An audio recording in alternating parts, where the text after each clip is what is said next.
All right. Welcome to the launch of a new podcast.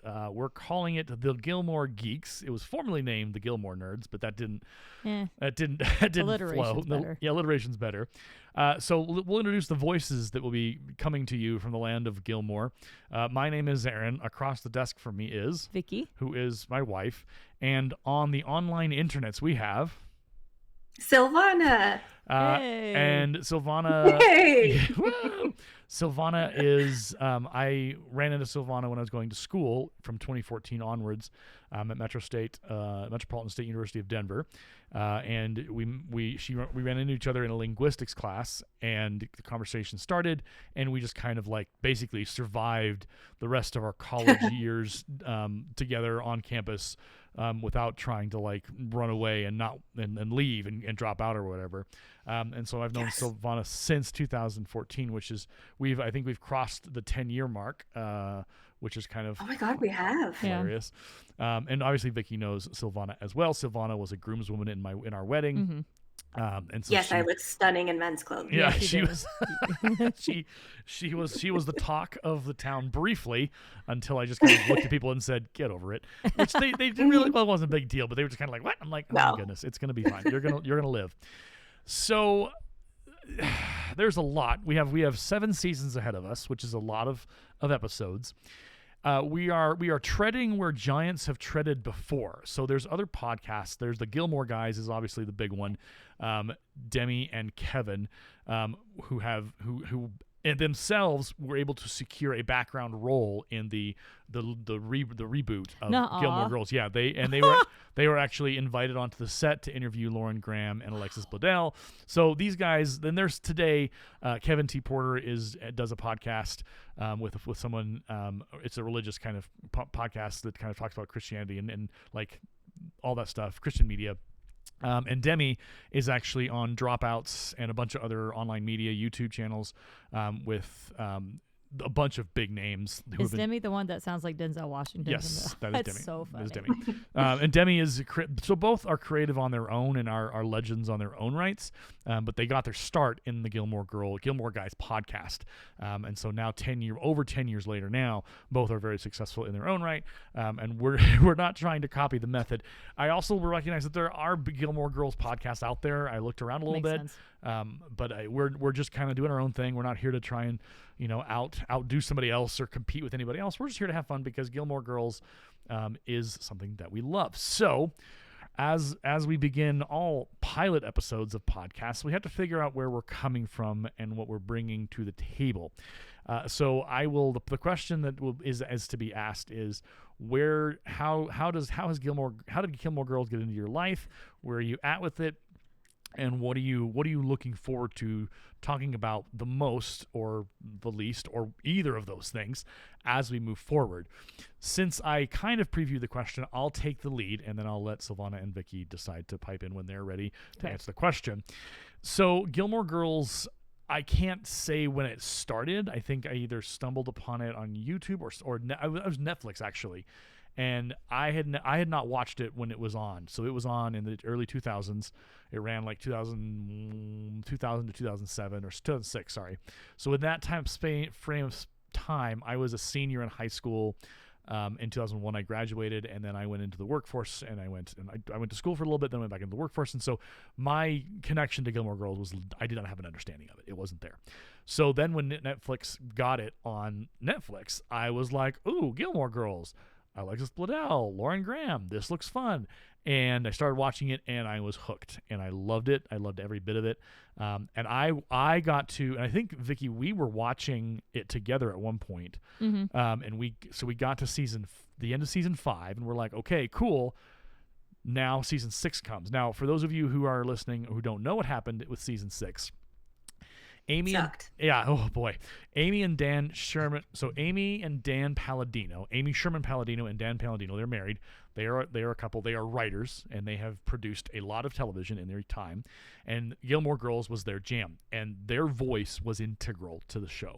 Their writing, both of them were writers, and they took in tandem opposite writing credits sometimes, and they were in charge of steering the writers' room and steering all the whatever. Season 5, they got to the end of it, and the Gilmore guys cover this extensively in their podcast, so I won't try and tread again where they have gone. But there was discussions of salaries and continuing that, and it just for whatever reason it just didn't go. And so Amy and Dan said, "Okay, see ya, we're done, bye." And so then they decided to continue the show with the writers that were there, but with new producers. We watched, me and Vicki, I remember this distinctly. We were like, okay, season 5's over. That's an interesting take. That's where it's going. And then watching the first episode of season 6, spoiler alert, by the way, completely reverses almost everything they set up at the end of season 5, if I can remember correctly. And when we get there, we'll see if I was right. But it was just like, what is this? This is not Gilmore Girls. You brought back this idiot I don't like. What is going on here? And I made it maybe 20 minutes, which was like, nope, not going to watch anymore. So I haven't. So this is. I trudged through and made it to the end. Okay, well, you're lucky because I didn't. So that's part of the process here is leading up to season 6. I'm coming in having not watched the rest of season 6. I have not Googled. I have not Wikipedia'd it. I have just generally believed that it didn't exist. That season is dead to It's dead to you, but it's going to have to be raised from the dead like a Frankenstein monster because I'm going to have to watch it because when we get to it's perfect for Halloween. Yeah, okay. Well, I don't know if we're going to get to season 6 by Halloween. That's a very large amount of stuff binging and recording. No, but I feel like that reference would have made Silvana happy, so I said it. So there's the Frankenstein monster. Silvana's like, Halloween year round. Woo! Yeah, for real. All the hauntings and all the monsters. So that's part of it. And I have feelings about season 7, about the reboot, the 4 episodes we got with the seasons, and we'll talk about that intermittently. So we should probably make this statement right now.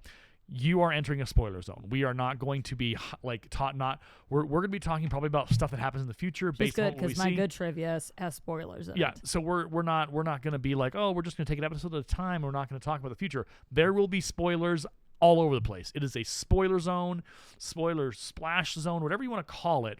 There are spoilers happening at every turn of this podcast. I like splash zone. Yeah, spoiler splash zone. You're gonna get soaked, and you need to wear your rain jackets, wear your I don't know, goggles, if you will, because we're going into the deep end of the Gilmore pool. Okay, all the adult swim only. Get ready for these spoilers.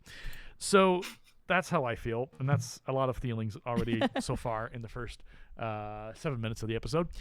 So Silvana, we'll start with you. What is your experience? How did you get introduced to Gilmore Girls, and what are you most looking forward to, and what are you least looking forward to as we continue to get this started with the episodes? It's special to me in a couple of ways. I think when I first started watching it, I was a high schooler. And because when it came out in the 2000s, I was like 6 years old. So I definitely had finished running by the time I was actually watching it in around like 2009. Yeah. My sister, Olivia, and I would like sneakily watch it right after we got home from school because my mother was in college. So we had like this hour of time to like sneak in TV before we were allowed to actually watch TV for the day. Yep. That's like one of my very formative good memories I have with that sister. So we watched the reruns for years, and then I finally moved out, got an adult job, all of those things, and I would rewatch it on like a bi-yearly basis on Netflix. Okay. Just for the nostalgia of it, just because it feels like a very good part of my childhood, Yeah. And I have seen it all the way through. I saw the train wreck that was season 6 and hated it with a fiery passion. But it was like one of those, you've made it this far. I can't stop now, Right. So I have seen that train wreck. And then I rewatched it again after the oldest of my sisters had twins. And we were caring for them together when they were first born. And we would do like little Gilmore Girl days together. And and it's like a very special memory. My nieces are like 5 now and they no longer remember that, obviously. But like I have very strong like familial memories of this show. So it's very nostalgic for me, very comfort show. I'm looking forward to like really taking a look at the writing. I so very briefly studied like screenwriting and script writing. So it's definitely not my forte, but it's always fun to kind of jump into something a little bit different, a little bit new.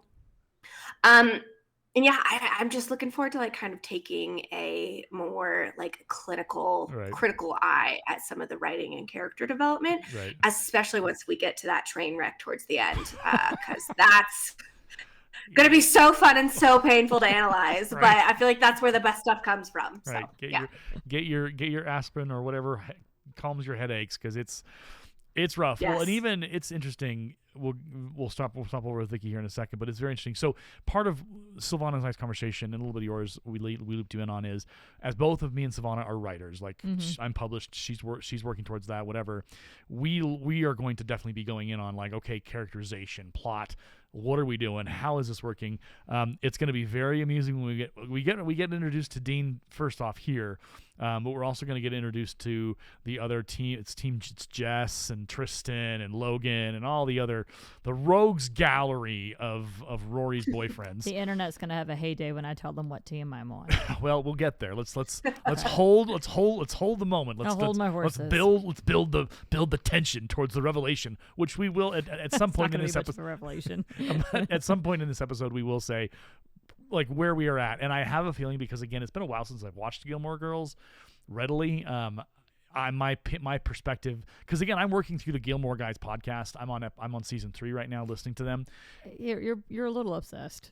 I enjoy lists because those two are very interesting.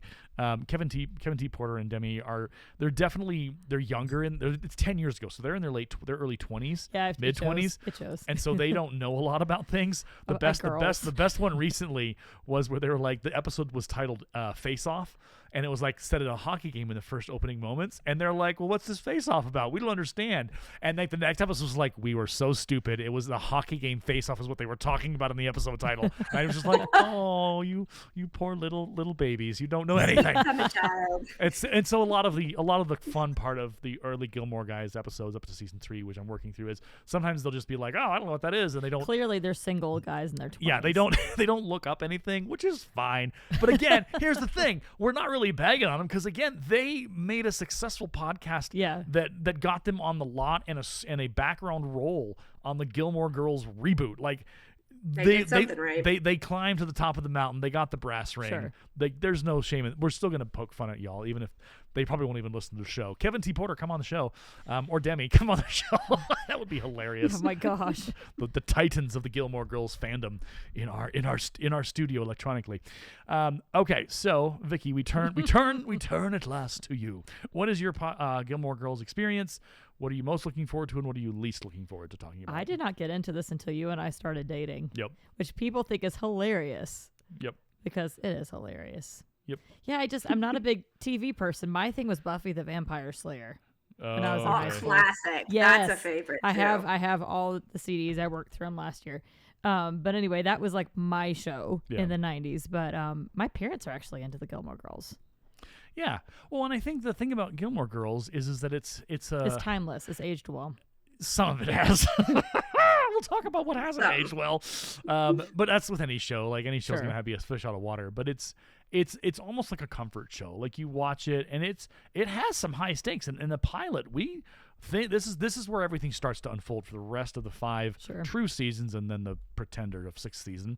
This is where everything begins. This is where all of our plot. This is where our characters begin, and this is where the arc. And as we go through, we're going to talk about where they end up and how they go, and like where we remember it going.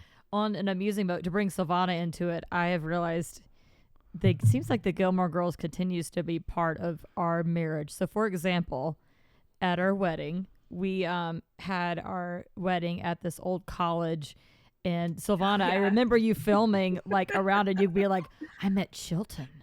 It's like it Chilton. felt like it. And I was so cool. It had the same vibes. I was and like, then you came out to, I should have been in. And then you came out to Fort Morgan to visit us. We were once called City Park, and there's a gazebo, and then there were these dancers that came on. It was a little like the dance studio situation. Like you, Silvana, you and I were looking at each other, and be like, "It's Gilmore Girls." Yep.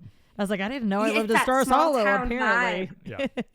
I mean, Main Street Morgan, definitely has a Stars Hollow feel, for sure. Yeah. So what's interesting, we'll play our intro music here in a moment. What's going to be fun is that you forget that the whole Gilmore Girls lot is actually the WB backlot. It is not in the East. That is a wet. That is in California. It's the wet, and you can still to this day now go on the WB backlot and you'll see Stars Hollow as you drive around and do the tour. So it's interesting because it does get used a lot in other TV shows, but because it was just easy and financially straightforward, that's what they did. All right. Well, if you stick with us, if you've held on with us this long, you've held on for 15 minutes. Congratulations. We will continue our Gilmore Girls assault on your ears with the continuing examination of the pilot, which is it was as good as I remember, and I'm really excited to talk about it. So stick with us. Hold on. It's time for the Gilmore Geeks to begin.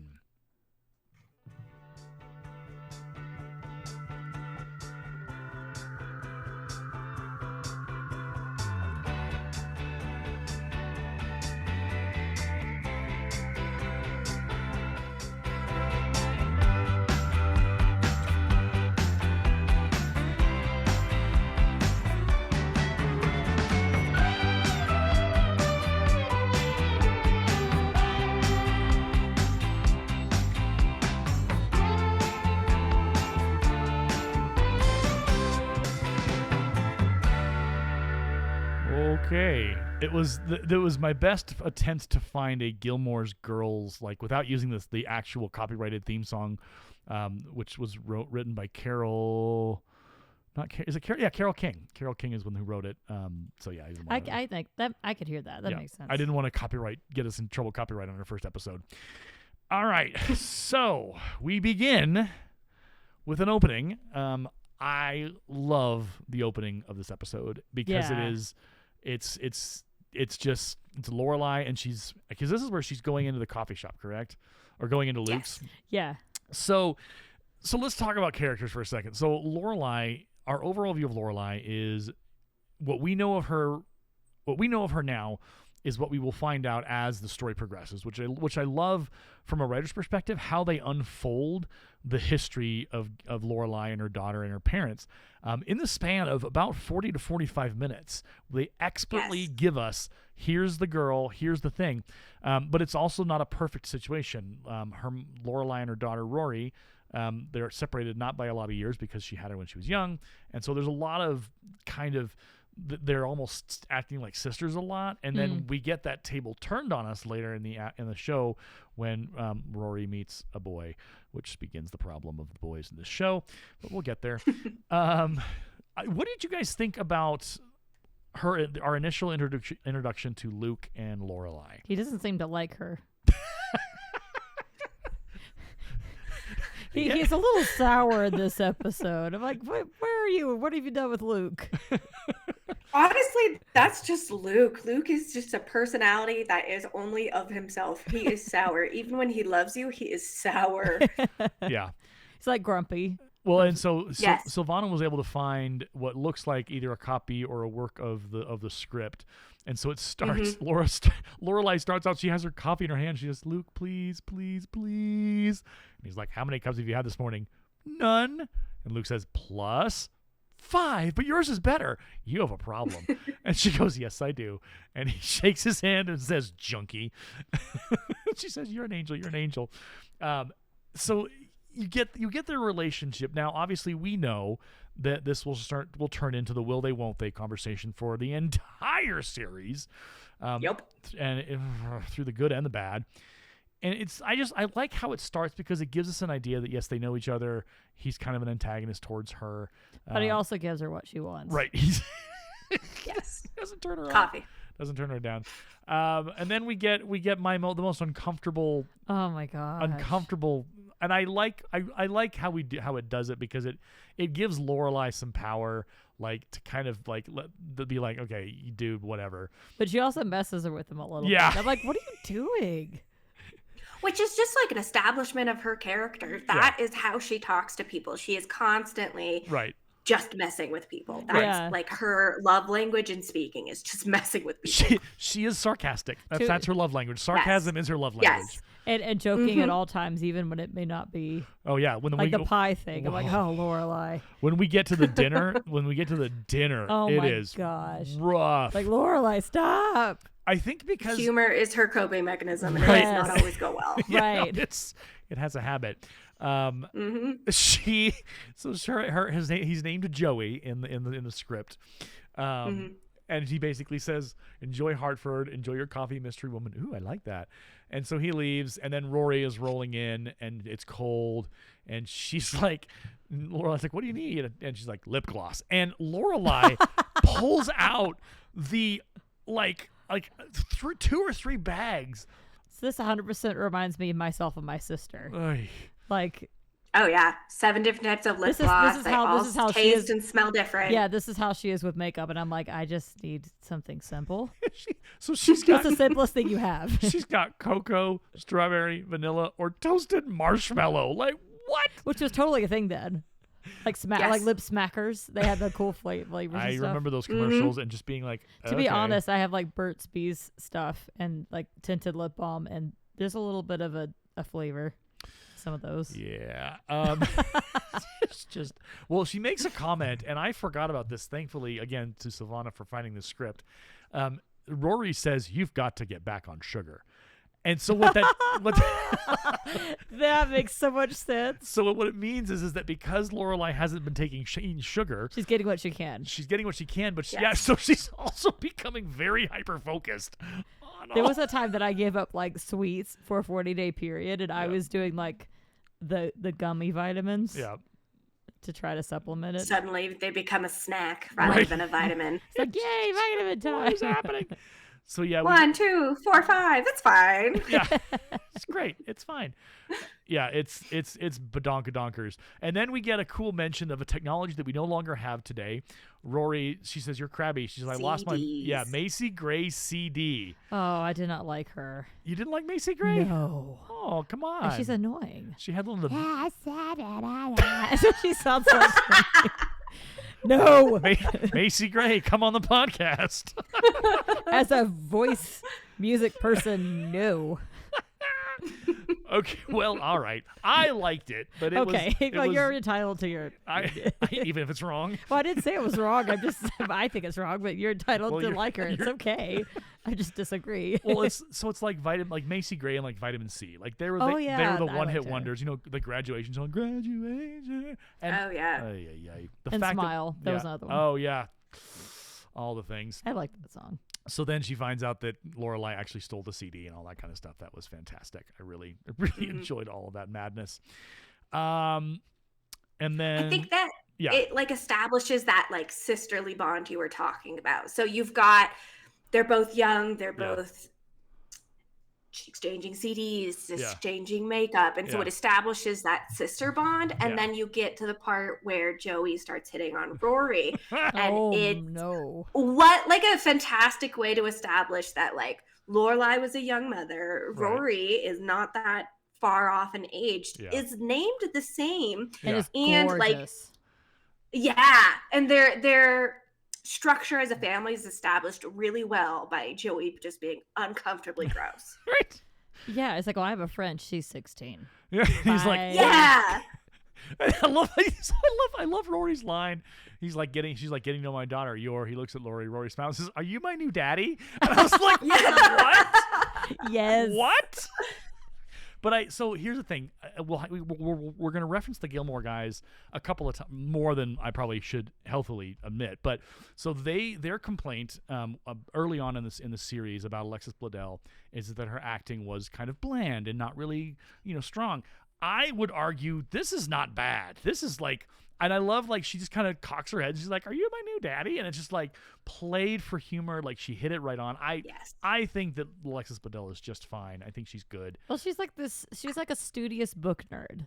Yeah. Yeah. Well, and so, that's not going to ever be the most like vivacious person in the room. I think her acting matched the character. I agree. Well, and even in the early 2000s, the nerddom wasn't cool. Nerddom was still weird and wacky and like, oh, these nerds, man, what are they up to? And now in 2025, nerd being a nerd is cool, but there's a whole aesthetic argument we could have about that, which we're not going to have on this episode because that's for another day. And we've talked about it before on a podcast. Yeah. So they look at each other and they laugh. That's the end. We're moving now into Act 1. I'm looking. Oh, did we? So this part of the script that I looked up is different than the actual episode. Oh, There's yeah. somebody named Mrs. Langworthy. She's talking to some lady named Judy, where in the show, Right.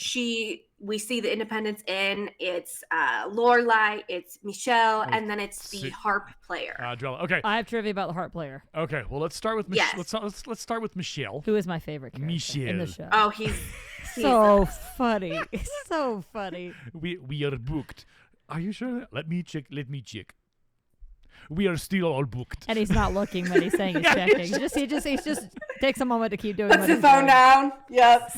I can't tell you how many times I've been there in that kind of job. Right. Stupid question 10. I'm just gonna put this down and pretend I'm looking, and then I'm gonna give you the same answer I just gave you.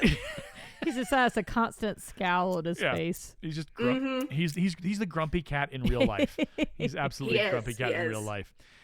So then we get I just love Michelle so much. Yes. He does get a little bit more of a character as the seasons go on, but for the moment he's just the grumpy pants at the front desk. Okay, so Drella is our harp player. She yells about get a harmonica player. What is our trivia about Drella? She was originally going to be Suki. Really? Yes. Oh, I did not know that. Yeah, just as I was looking it up. But she had, I'm going to try to find it. She wasn't able to get out of a deal for another show. Yeah. But she was on Mrs. Mabel. Oh. Yeah. And she's really had a career that since show then. that you and I watch, Aaron, about the alien. Resident Alien. She was on that one too as a character. Like she was like the chemistry person who went on a date with them. Well, and I think so. She's done a lot of stuff. Yep. Yes. So there are a lot of our stars that end up playing in the Palladino universe. Amy Sherman Palladino and her husband so there was a show called Bunheads, which was about dance, and Drella was in that. And so like a lot of the characters that star in Gilmore Girls made the transition into other Amy Sherman Palladino and Dan Palladino works in film. So the reason why you see a lot of them is because they're good character actors, but they also have been featured in plenty of shows, which kind of gave them their a little bit of their jump. Yes. I think it's Michelle who says, "I am not a man who works with his hands." Yep. And yes. Only Michelle. Only Michelle. I'm doing a terrible Michelle impression. But it's better than I would do. That's okay. Ask me to do a French accent. It's fine. Because the character Yannick Truesdale does not have that accent. He does not speak with that normally. So he is doing a heavily affected French accent, which just makes it even more amazing. And then oh my gosh! So then he gets told that he has to edit a French paper. And yep. Yeah, but as much as Lorelai jokes around, she also like puts her foot down and has good boundaries as a good boss. Yeah, I'm impressed with her. Yes. Because later on he doesn't answer the phone and she's like, "Michelle, are you gonna say no? I'm not." Like, would you like to answer the phone at the unemployment office? It's like, "Hey, Independence Inn, this is Michelle. How can I help you?" Just like, oh, dude, I love it. So we then get introduced to Lane, who again is a long-standing character in the Gilmore Girls universe. What do you guys? What do you feel? How do you feel about Lane? Do you like her? Do you dislike her? Is she just kind of there? I feel sorry for her. Yeah. I love her. I think she was done super dirty in the later seasons, especially the reboot. Yeah. But like, I think for like a small town in an early 2000s show, the fact that there is representation like that, I was actually always really happy to see that because you don't get a lot of that. It's a lot of just white people, white culture, whatever that is, the hodgepodge of nonsense. But like, so I think as far as like her role, she did a really good job bringing like more to it because otherwise it's a little whitewashed. Right. Well, and so it's an interesting. So there's again the Gilmore guys have come before us. Obviously, they had some feelings about the lack of diversity in the show. In their defense, or also kind of in the statement, this is a show that is just down like half an hour from Hartford, Connecticut. So Connecticut is not known for its incredible, at least in the early 2000s to the mid 2000 mark, for their diversity, particularly, especially in the Hartford, and then like a smaller town like a Stars Hollow. Yes. But it is interesting. So the conversation that the Gilmore guys had regarding Lane and eventually Mrs. Kim is that their concern about Mrs. Kim is that the actress who plays Mrs. Kim does not have that accent that Mrs. Kim affects. And so there was some tension, I think, but in that conversation about is that portrayal like problematic or what it is.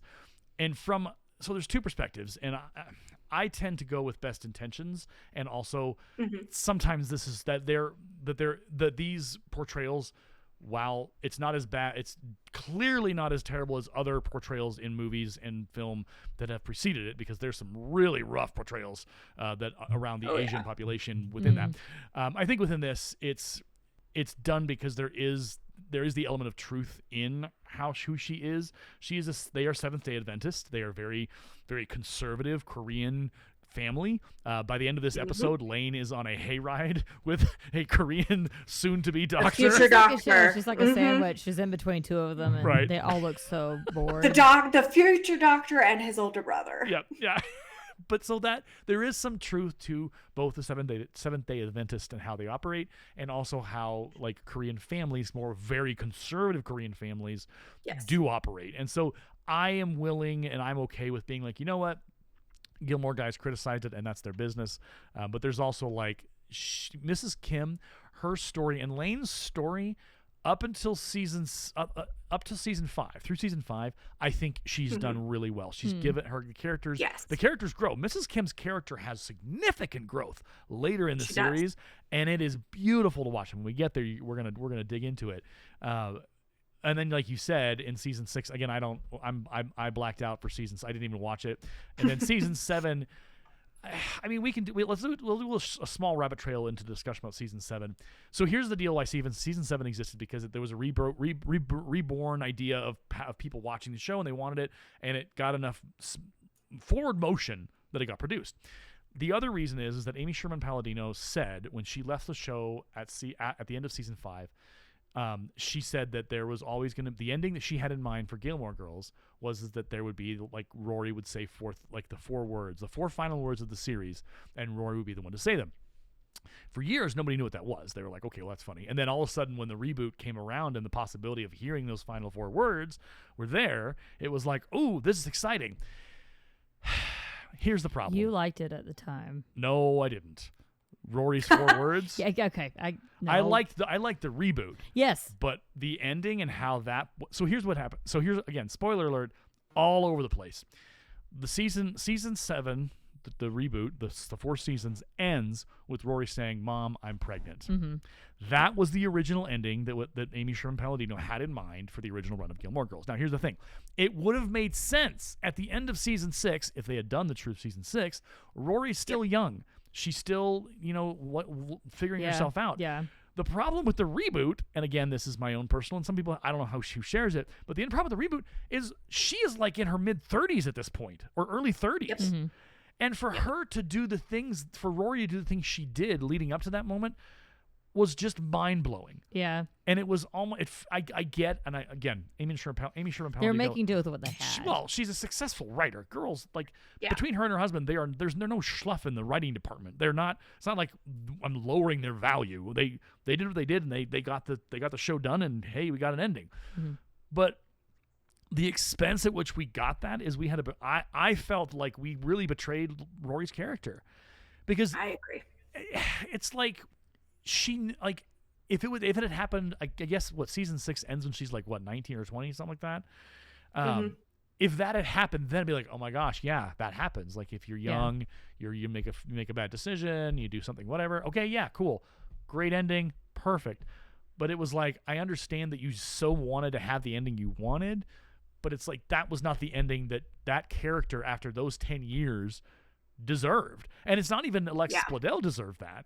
Because and Silvana, we can kind of do a little bit of a conversation about this, but we talk about characters, and I guess I'll ask you this question. Talk to us about the importance of character development, and then how that character development pays off in a way that makes sense and it feels earned. What are your thoughts around that piece? Well, I think when it comes to like TV and movies, I always do something called like the character test. Like, do I care what happens to them? If they were killed off, would I be devastated? And all of these characters establish that character value so quickly. Yeah. And you're so invested in how they grow. Yeah. And again, a lot of this show is super nostalgic for me. So there were parts of myself that I saw in Rory. Now that I'm in my 30s, there's parts of myself I see in Lorelai. Yeah. And then you have these shows with these massive following that people love.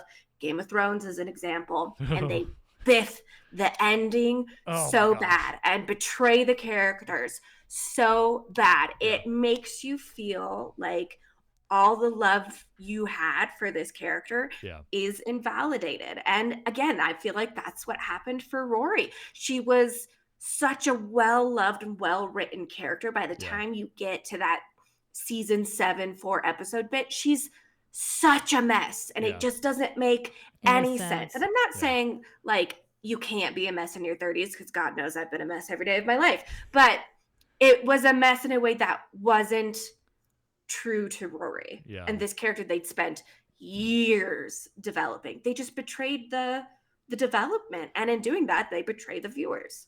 Well, and I think so. The one show that I always come back to, besides Game of Thrones, because good Lord Almighty, that was a terrible way to, like, that last that last season was just like, that's the okay, what, who, what, oh, well, okay, sure, that's no, well, oh, all right, whatever. Is also How I Met Your Mother, and how that show ended. And it ended in a way that was a complete, like, viewers were infuriated. They're like, what are you doing? Like, that was not the ending you were building towards. And there's been a lot of in the last 5 to 10 years this whole, like, we're going to subvert audience's expectations. Well, you subvert the expectations and you swerve, and you get the cool, look what we did. But the reality of it is, 5 years after, people are still like, I don't like you. Nobody talks about Game of Thrones. They haven't talked about Game of Thrones in years, because. It wasn't subverting expectations. It was just a destruction of the characters and plot. Oh, we only have so much time. We gotta cram it all in. We gotta figure it out. It was like, no, well, there's also, and this is just an accusation, alleged, because I'm not gonna come out and say that I know this for sure, or that this is a thing that I'm gonna write a dissertation on. But the writers of that show, people felt like they were not as good as people thought they were at that point. Yes. And it was like something was wrong. Something went horrifyingly wrong in the writers' room to give us that last season. And it's like How I Met Your Mother. The ending is terrible. It's half-hearted. It's not. It's allegedly supposed to make sense, but everyone was like, this doesn't make any sense. And so, like, more than a couple years back, someone actually re-edited the ending of How I Met Your Mother so that it actually felt like it was earned. And I think that's the part of the problem in 2025. Like, as writers, as viewers, we care about these characters. We care about Rory. Mm-hmm. We within 15 minutes of this show starting, we are on board with Rory. She is cool. She's 16. She's a nerd. She's quoting books. She's awesome. We are on her side. I was really connected with her. Yeah, personally. Well, and so she is her mother. They're both very reference heavy. And on the Gilmore Guys podcast, if you go and you listen to it, every episode they started out with like the pop culture references, and some episodes have like 3 minutes worth of pop culture references. Yeah, it's crazy. It's bonkers. We are not going to try and do that because I don't have the time, and oh boy. But there's the element of the Palladinos wrote these characters within the first 15 minutes of the pilot episode. The pilot, where you are like, yep, I'm a Rory girl. Let's go Rory, go Lorelai. And later on, as Lorelai tests our care for her with her parents' dinner, which we'll get to, which boy, we still care for Lorelai because the parents are still their antagonists at this point. And they don't. Yes. We're not supposed to like them altogether, but we're also. But I have thoughts. We'll get there. Yeah, when we get there. Speaking of getting there, let's move on. So she makes. Elaine says Koreans never joke about future doctors. I was like, okay, that makes sense. And then we get Jared Padalecki, also known as Dean, his first appearance, a very young Jared Padalecki. And then we're in the classroom, and it's funny, like, there's the whole conversation. The teacher's like, okay, if you do this, do that, you do that, whatever. And then these girls are, like, painting their fingernails, and then they're like, what is she doing? What is she doing? I related to this so much. I felt like Rory in the classroom. Yeah. Just see, I was the girl painting her nails in math class. Oh no! I was just like, "What are you doing? We're supposed to be doing the assignment." Yeah, we all have our part to play in this scene. I think I would have been Rory doing the assignment because I was like, I'm gonna do the work. But they're so in shock. Like, but here's the thing: and they're trying to like start drama about it. Like, oh, she must be doing this. Oh, never mind. It's a love letter. Yeah. Blah blah blah. Yeah. Nope, it's the assignment. And it's like, mind your own what business. What did you think? Well, it also tells you that. So the story is that she's been at this high school since the beginning. Like she grew up in Stars Hollow, so she's been with these girls probably for a long time. So it's clearly like they don't like her. They're trying to start something, but Rory's just they're the main girls. Head down. She's working at it, and yeah. So there we go. So there's our introduction to Rory. We're getting layers of her, and then we come to one of my favorite characters. Suki. Oh, I thought you were going to say Dean. Oh, gosh, no. I was like, Aaron. So this is... Suki is the best of them all. Oh, none of... Here. She's going to destroy herself. Oh, my gosh. If not for her wonderful coworkers keeping her alive. I did not realize when I was watching this. I was like, wow. Yeah, they are keeping her alive. They really lean into it. She's the chaotic genius. Right. Yes. You know? She is. I mean, I want to eat her food. Right. Well, is this the point she blows up the oven, or is that later? That's later. Right now, she's just cut herself and has to go to the doctor. Right. And so no big deal. Lorelai's like, I need you to stay long enough to open the inn. That inn that our future, the inn that we want to open, our own inn. That's not the Independence Inn because somebody else owns it. Whatever. Mrs. Kim is in the house, somewhere in the house. She owns an antique store. I'm by the table. They're in a room full of tables. Like, oh, you got to be kidding me. Which one? Yeah. I love the line where Rory's like, "Oh, does your mom hate me?" And she's like, "She just hates unmarried women." And I was like, "Oh no." I love Mrs. Kim because she says things where you're just like, "Oh boy." She says, "Boys don't like funny girls." You know, so I have a story. Okay.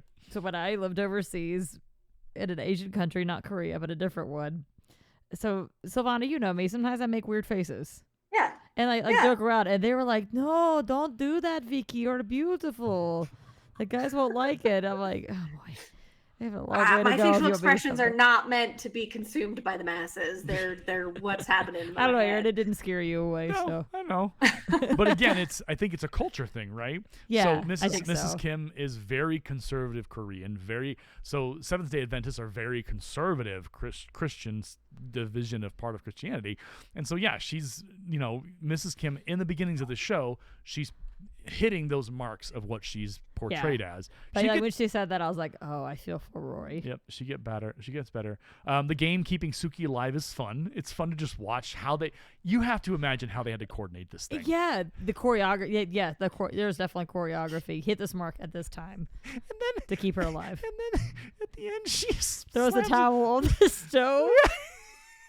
I died. And he just so casually puts it out too. Like there was no fear in that man's eyes. He just put the lid on it and walked away. So this is the story I want to see. I want to see Suki's story and her beginning of working at the Independence Inn, because clearly there must have been just a mess of disasters when she started working at the Independence Inn with Lorelai. There must have been that would be a madcap adventure, a fever dream of just accidents and incidents. This is a little bit of a callback. Do you remember the show Dinosaurs? Yeah, a little bit. Silvana, do you remember the show Dinosaurs? Yeah, was it like animatronic? Yeah, or something so let me or like claymation or something like that. Yeah, I'm gonna find the clip here.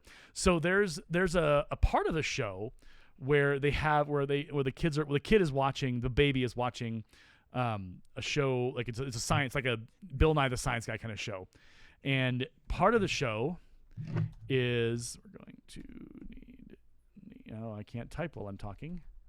We're gonna need okay. So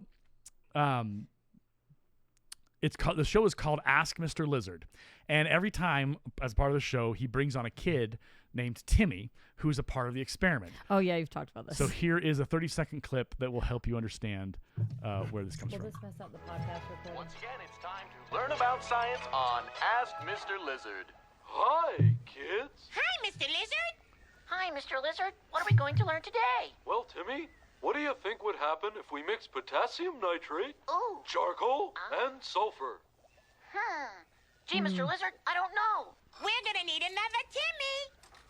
Gee, Mr. Lizard, nothing's happening. Well, Timmy, maybe we need to put some light on the subject. We're gonna need another Timmy. Oh, jeez. Ooh, Say it.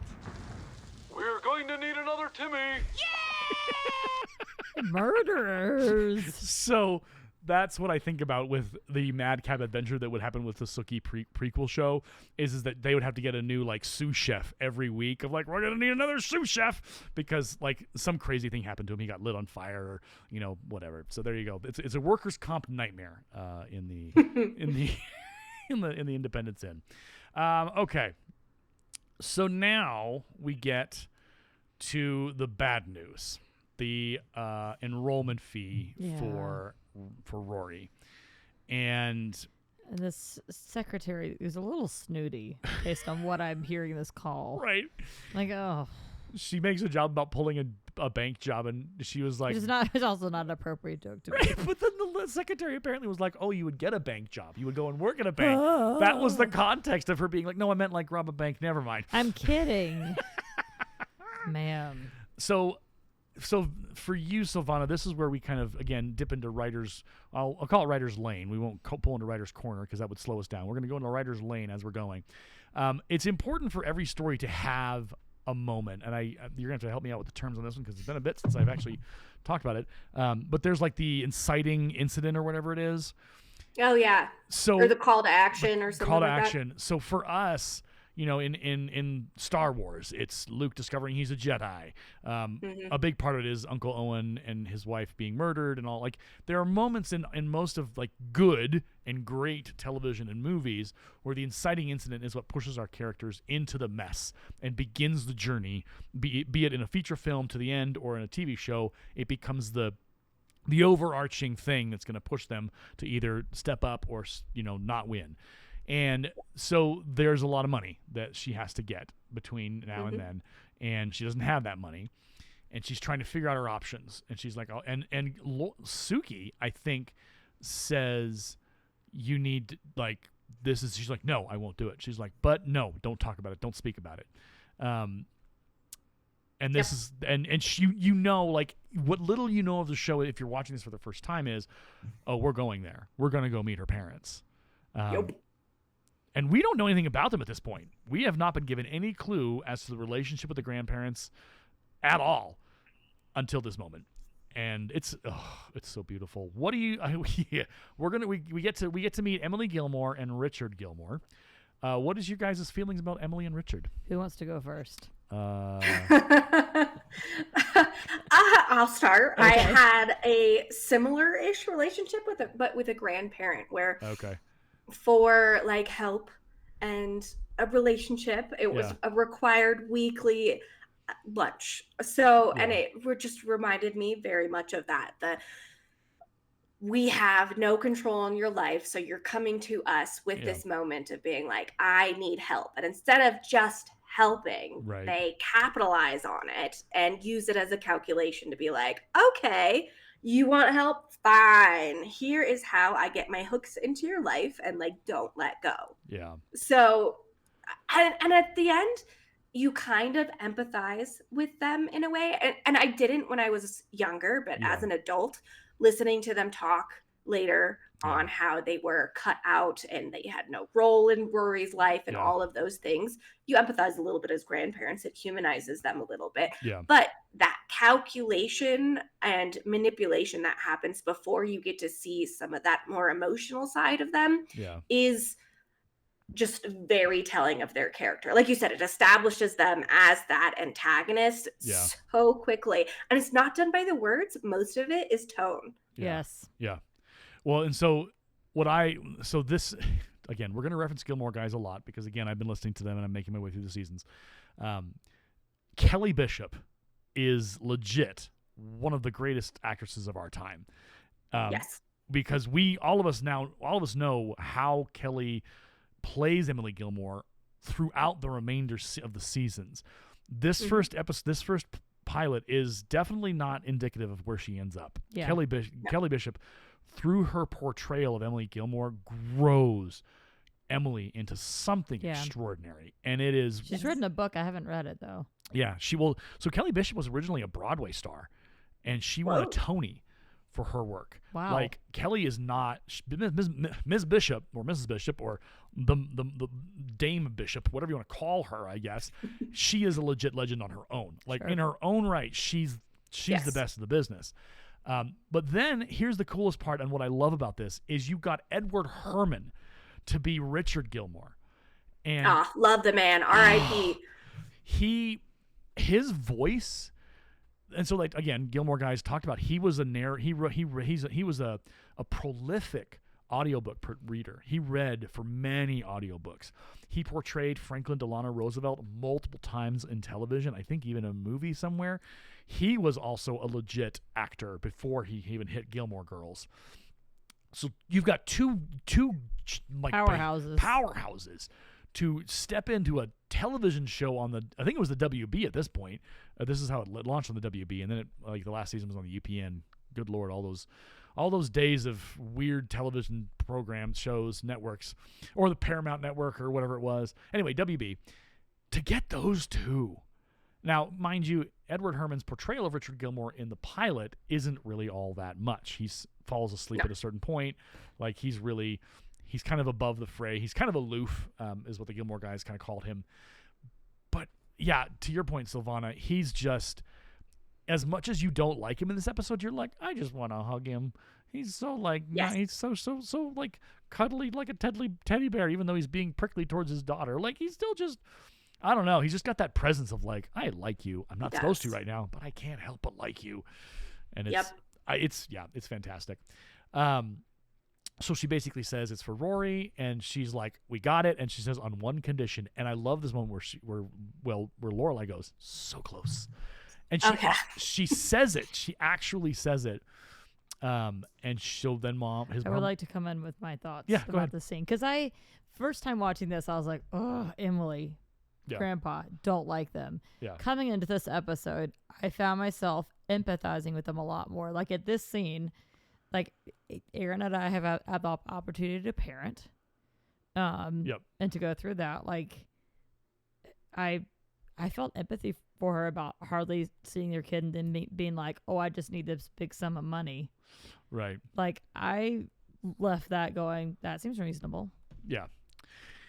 Yeah, I think it's, and that's the part about the writing is that it's not, we don't get the grandparents as these evil mustache but twirling. It's their tone, like like she's like, Emily is very like she's not showing a lot of any warmth. Right. Well, she's super clipped. She's super curt. Everything she says has like a hard period at the end. Yeah. Yep. And I like it because the show wasn't afraid to push the boundaries on making us want to, like, question whether or not we liked them. Yeah. And that's when we talk about good writing and good in like a good television show, which, again, stepping back into commentary corner or commentary lane or whatever, a lot of television today in the last 5 years has not been smart, has not been intelligent like this, has not been able to, and it's really startling because I watched this show and I had to force myself to take notes because I was enjoying watching. I was like, oh, this feels so good. This is good television. Oh my gosh, it's interesting. It's I remember this thing. Oh wow, I want to see how this plays again. And there's not a lot of television shows right now that are doing that I'm like, oh, I want to. Very few. Yeah, and that's kind of. So, Silvana, to your point, I think we've talked about this a little bit, but something has happened in the writers' rooms for television and for film. Yes. In that we've lost, and I don't want to say the words we've lost intelligence or IQ points because that sounds really mean, but something has gone wrong in the writers. There's a depth that's missing. Yeah, there's like either they're afraid to take that leap and dig into these characters and really give us a rich story that's like, ooh. Yeah. Or they're lazy. That's also a possibility. Or just the fear of offending, the fear of being canceled. So much is so quickly just dropped. That's so true. Well, it's interesting. You watch a show like a Cheers. You watch a show like a MASH. You watch those shows, and it wasn't all clean and pretty and shiny. but the stories that they told were of real people and real. Yes. Those characters were breathed life in by the script and by the actors.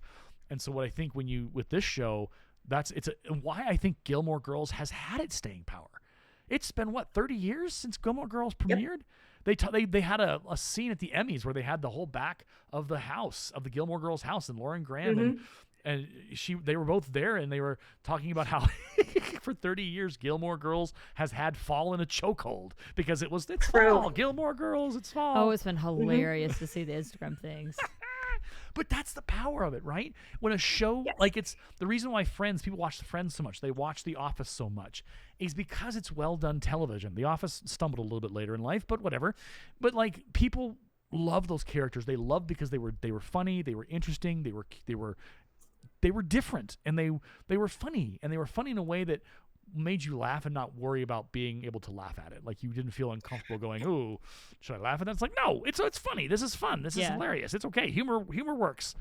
Well, and the characters grow with you because I mean, obviously, watching this in the 2000s versus watching this now, I would have really empathized with Lorelai, with Rory. But again, in that scene, I understood the grandparents a little bit more. So the fact that it has the ability to grow with you, is, I mean, that's timeless. Yeah. Absolutely. Okay, so here's the thing. Do we want to talk about our Team Dean, Team Jess, Team whatever before we start talking? I think it's too soon for that. Too soon. Okay, we'll hold off. We get Dean, so here's how they wrote him in the pilot. Now, what happens after this doesn't do Dean any favors. They kind of take him and just kind of throw him against the wall, and what sticks or what doesn't stick goes. I don't know how they wrote him and why they wrote him the way they did after this, but he starts with getting the reference to what Rory says. He's able to. That was something that happened with you and I. On our first date, I made an obscure Men in Black 2 reference. Yeah. And Aaron caught it. Yeah. And we went with it. Yeah. So this is the moment where okay, Dean might be able to keep up with her. You don't really like him because you know nothing about him. But you kind of are like, oh. And the flirtation, so awkward, but it's so cute. I've never called something cute really like that before, but it's just it's cute. Yeah. It's definitely cute. But I have a complaint. Yes. I think he's a little creepy. I've been watching you reading. For how long? I agree. It's very Edward Cullen. I'm hiding in your bedroom watching you sleep every night. It's a little much. This doesn't feel good to me. I love That's how my complaint. I love how, because we get the as we learn more about Rory, she's very perfect. She's very held together. She's very composed. She has to be because her mother at times is a complete and absolute mess. Generally, she's so cute. She's saying so many awkward things. Right? Yeah. So she's like, oh, the cakes are round. You should eat them. And I was like, oh, this is 100% me. No, she says they make very good cakes here. They're round. Then she goes back to it later. Did I talk about that? The cakes? Yes. Okay, I did. She is so overwhelmed. He this boy is short circuiting her every which way. This is so me in high school. Yeah. When I got this kind of attention, it was just kind of like, yeah. He says you're nice to look at and you've got unbelievable attention. I was like, oh no. Oh no. Don't say that to a girl. But he did. And there's this whole story. Yeah. Which must have been fascinating to watch. Yeah. Because he's like, yeah, this thing happened and you totally didn't even pay attention. She's like, maybe I'm just really self-centered. He goes, I don't think so. Yeah. That was cute. Yeah, it was fun. Okay, so ignoring everything that happens after this, are we Team Dean in the moment? Nothing, we are going to isolate all the rest of the story that we know. Are we Team Dean in this moment, or are we just like, too weird? Honestly, I think it's how they remind the audience that Rory is a teenager. So I think as far as he functions for the development of Rory, totally Team Dean. Yeah. He puts her in that awkward teenage flirting. She's kind of weird. She doesn't really know what to say. Right. So it takes her out of that perfect image you mentioned and reminds us no, this is still a kid that's still awkward trying to flirt. So as an initial, yes, I do like Dean as a 16 first boyfriend Right. kind of thing. Yeah, he's okay. I think it's again, it's that whole like I think he's probably testing her defenses to see, oh, are you gonna think I'm creepy? Are you think I'm weird? Or are you for me, I'm kind of like, I give you a green light to date Rory, but there's that little yellow light about the little creepiness factor. Right. I'm gonna keep my eye. I'm gonna keep my eye on you. Yeah. I don't trust you completely. All right. That's where I'm at. So in the with 15 minutes of Dean, we're like, yeah, Team Dean seems all right. We're gonna. And except for me, he was like, there's just this one little thing. I'm gonna keep my eye on it. Yep. He's just a little bit of a creep. Right. So we get back to we get back to Luke's. She asked her where she was. I went to the library. She did not go to the library. But it's a good lie. Yeah. So then Lorelai brings up, oh, we're gonna have dinner with your grandparents, and she says, what holiday is it? Which is a running joke throughout this entire episode. It's not. Is it Christmas? Is it Thanksgiving? Is it Easter? It's just a holiday thing. Luke is fun, and then things start going south. With the dinner conversation, because now Rory has a boy in her life and she doesn't want to go to Chilton. She doesn't want to do any of these things.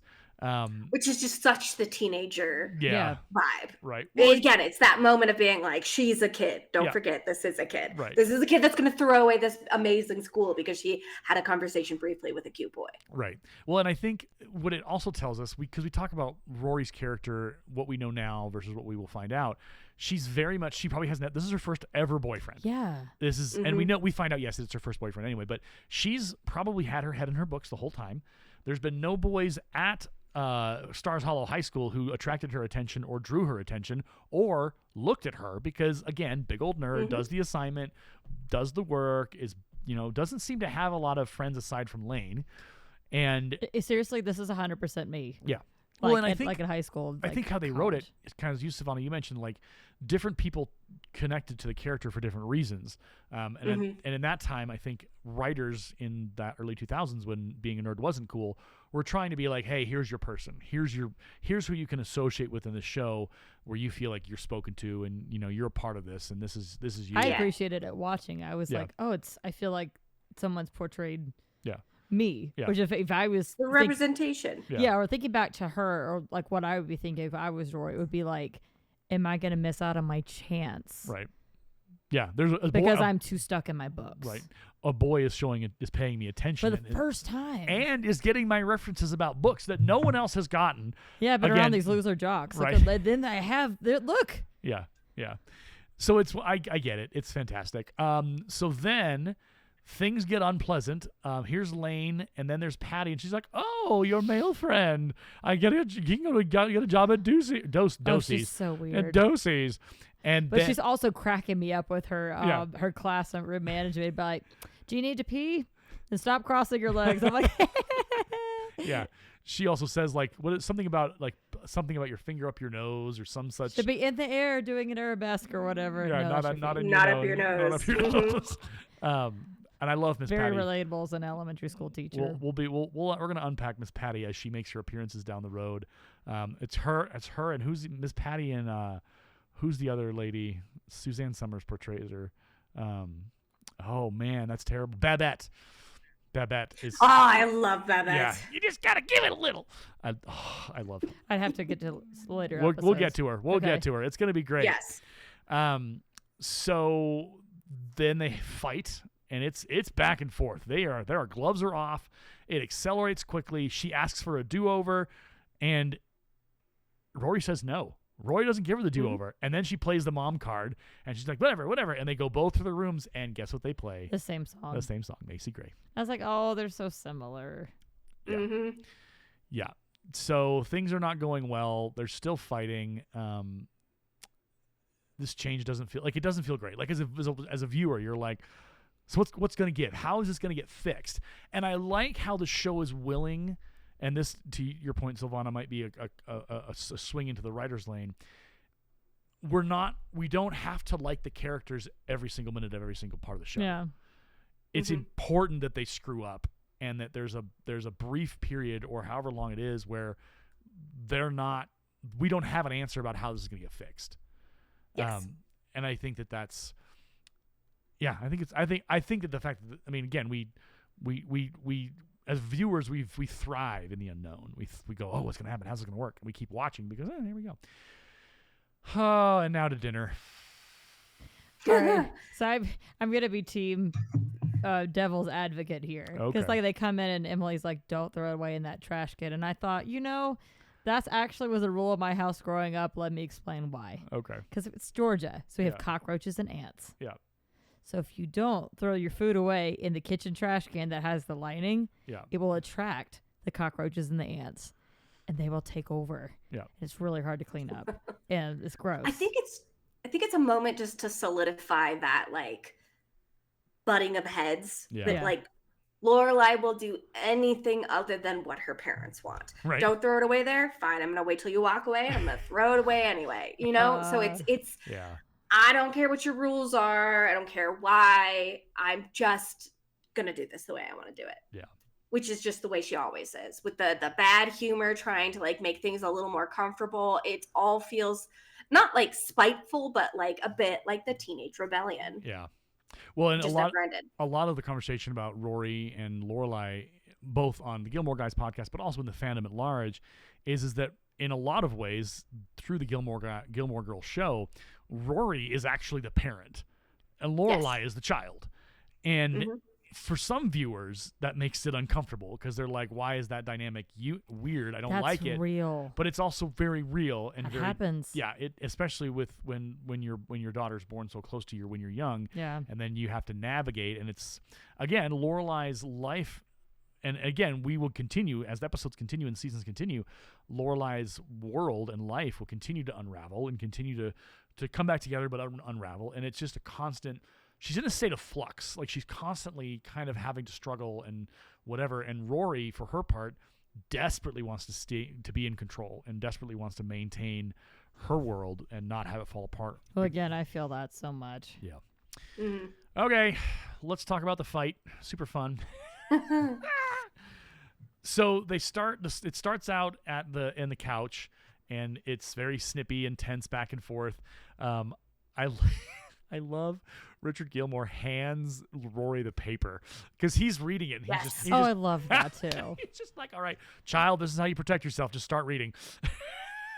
It's just like, okay. He's been like this is a normal dynamic. Yeah, he's been married a long time, and Yeah. this is one of the ways that he knows to deal with his wife. Well, and so what I love about this is again, I'm gonna talk about how good this writing is, because sometimes there will be times where I'm gonna be like, the writing was terrible, and what were they thinking? Those moments are coming. For the moment, though, you get a lot of what you were talking about, Silvana. You get a lot of history without it being history.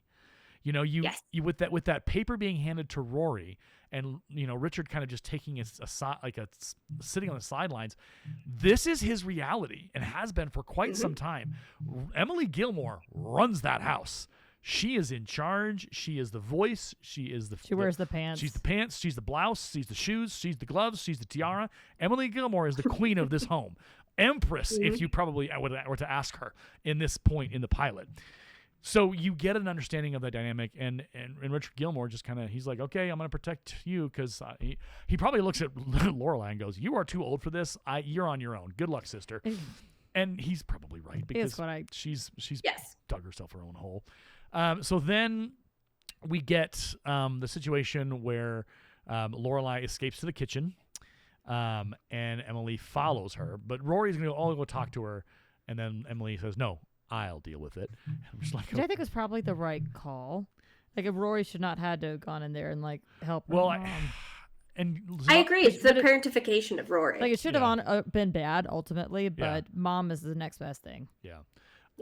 And there's also probably a part of Emily who's like, okay, I'm taking my daughter to the woodshed. Like, I'm gonna get her straight, because they haven't seen each other for a long time. She's also going in there to try and like get her to just deal with it.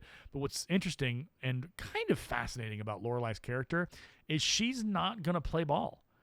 She's not going to. She's still got that rebel spirit. She's still got that, whatever. We do get okay. We have to step back for a second. Richard says Christopher called yesterday, so that's what starts this whole. That's what starts everything off. But you're like, dude, yeah, not appropriate to be friends with your daughter's ex, right? Or at least to talk about it in front of her, right? Well, I think, and so in this pilot, we get a little bit of Richard being a bit of a. He's also an instigator. So in some ways, or he's stupid.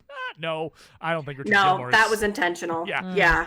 It's almost like him and Emily are tag teaming back and forth as they're taking on Lorelai, because Lorelai's she's entered the ring for the first time in 10 years plus, and they got to go, okay, well, we got to figure out how to deal with this girl. Okay, I'm in, I'll take her. Okay, Emily, your turn. And so Your it's this- turn. yeah, it's a very weird back and forth kind of thing. But to your point, Vicki, you were kind of like, well, this is what would, like, how do you not react that way to your daughter who has not been in your house for years and only comes for holidays, and all of a sudden she shows up out of nowhere asking for a check for money?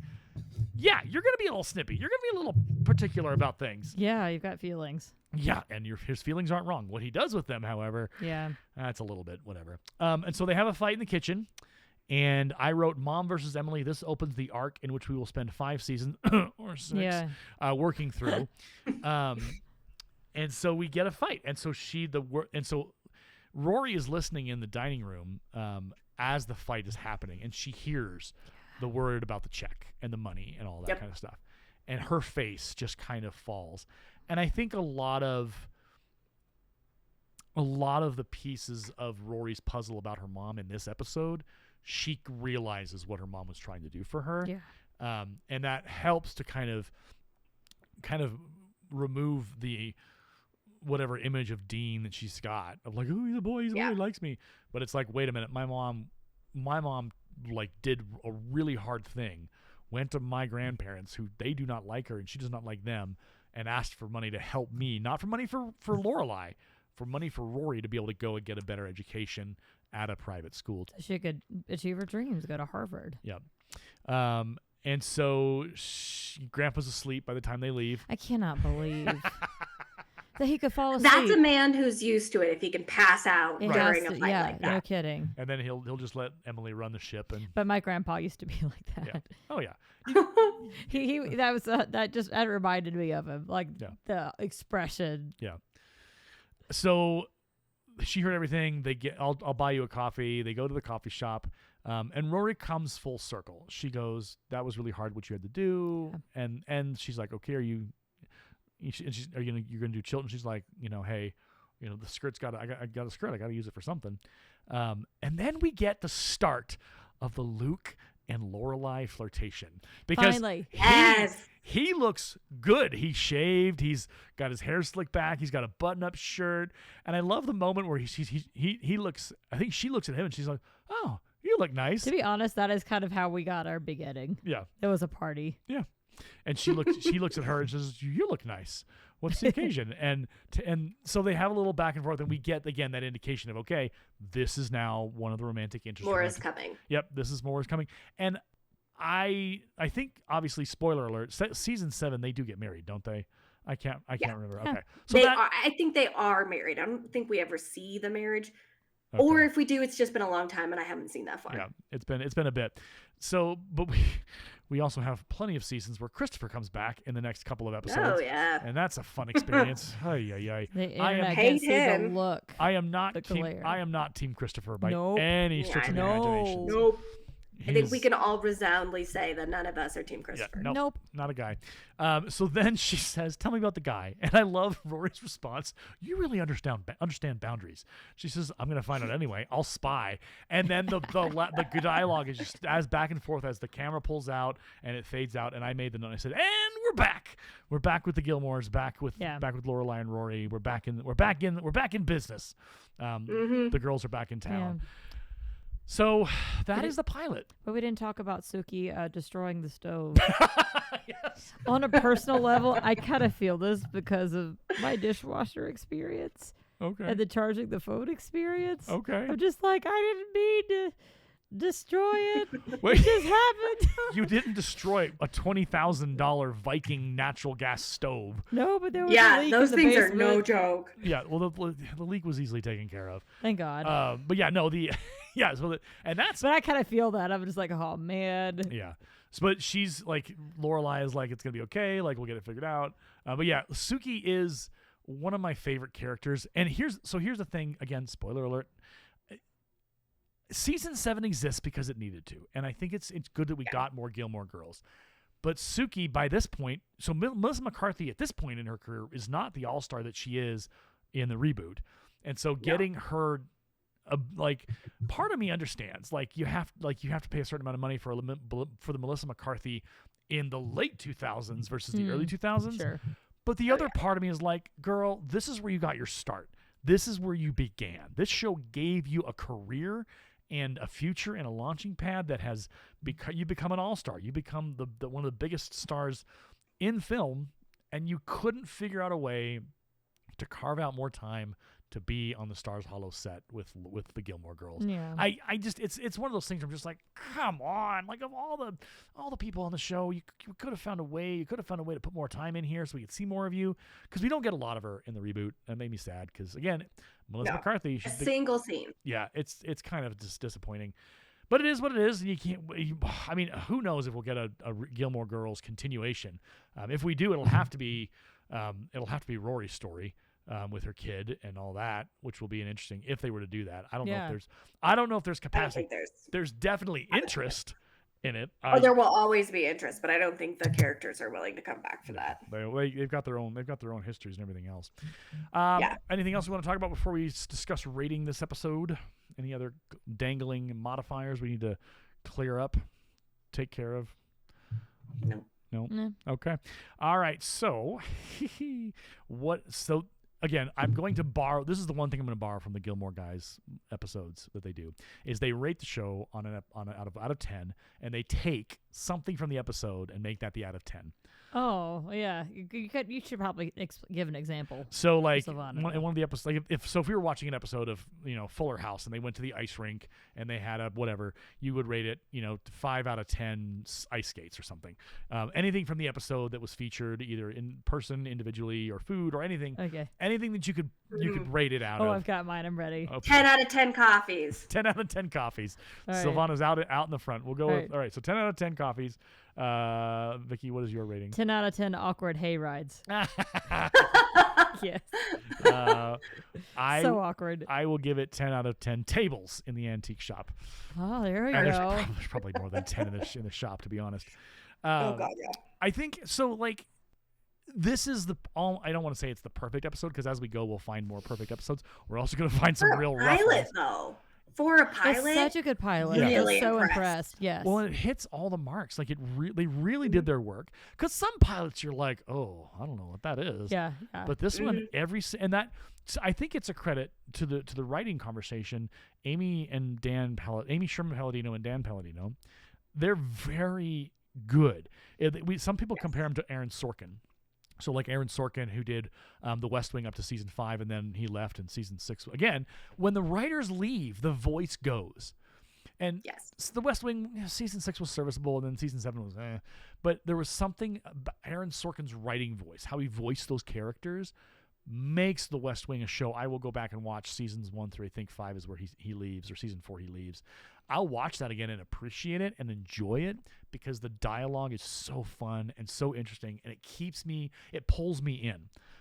One of the shows that I watched, the first 2, I think we're on second season. The third season just debuted, is The Diplomat with Kerry Russell, and the writing on that one's pretty good. And it's been a very, like, I've been like, this feels very West Wing without being too preachy, and it feels like we're actually doing some good writing. So if you're out there and you're listening and you're wondering what a good show with what I think is good writing and what I think is a passable plot in seasons 1 and 2, The Diplomat with Kerry Russell, who, if you know who Kerry Russell is, she was the darling of the late 90s, early 2000s television shows and everything like that. So there you go. Okay, well, next week, it won't be next week, it'll be 2 weeks, so we're doing this every other week. We will take on episode 2. Oh, do we want to talk about what team we're on, or or we want to wait for the next episode for that one? For the guys, like for Team Jess or Team Dean, or I feel like we gotta at least meet Jess and talk about it before we can set up. Do we have camps. to meet Jess? Do we really I mean, the only thing well, I love Jess, so yeah, we gotta meet Jess. Oh no! My favorite moment is coming in the future episodes is where Luke pushes him into the lake. Oh yeah, I don't remember this. I cannot wait. It's fantastic. He just shoves him. I think because Jess says something about something, and so he just shoves him in the water or something like that. It's fantastic. Yep. So there you go. Yep. All right, well, this has been the Gilmore Geeks episode 1 of what will be probably several hundred as we navigate through all the episodes. If you're listening and you're interested in sharing what you think about the pilot, you want to give us some feedback, I can't imagine we'll get very big. We'll get big like the Gilmore guys. But if you're like, man, I got feelings, I got thoughts, feel free to email us at adelayedteacher@gmail.com. I've also created an X account, formerly of Twitter. We are on X at x.com/the Gilmore Geeks. We'll be there if you want to throw us a message or questions or things like that. And we'll see how much engagement we get from the audience, if there's still some love for the Gilmores out there in the social media world as we continue to explore the show. Well, my name is Aaron. My name's Vicki. Silvana. And this has been the Gilmore Geeks. We'll see you on the next one. Thanks for listening, folks. Until next time. Oh, and I got all excited. I got to play. This is we are professionals here at this podcast. I forgot. It's okay. It's our first episode. It's our first episode. This is our pilot, so we're allowed some mistakes. Now, This is the end of the show. We will see you on the next one. Thanks for listening to the Gilmore Geeks.